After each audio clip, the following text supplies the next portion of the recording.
a major trucking artery in southern Taiwan, a semi has just rear-ended a tanker truck.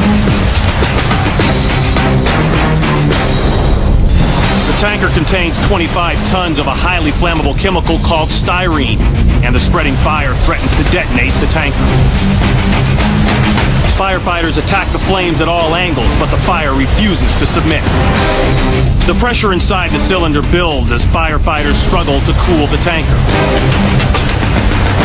The intensity of the heat creates tornado-shaped flames shooting from the tanker. It's a final warning.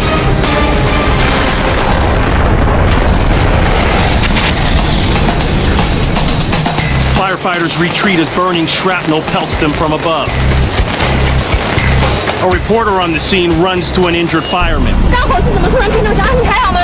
被烫伤而已啊。烫伤？刚为什么火势会突然变得那么强？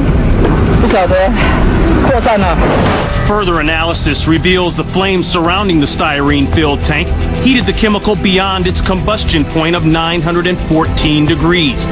This spontaneous ignition erupts more than 250 feet into the air. The blast instantly vaporized all 25 tons of the chemical inside the tanker. With no fuel to burn, the fire dissipates. Damage is widespread. The cab of the tanker looks like a bombed-out shell.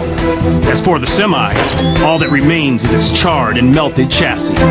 In the end, 4 firefighters received only minor injuries when this tanker truck exploded and shook this Taiwanese highway.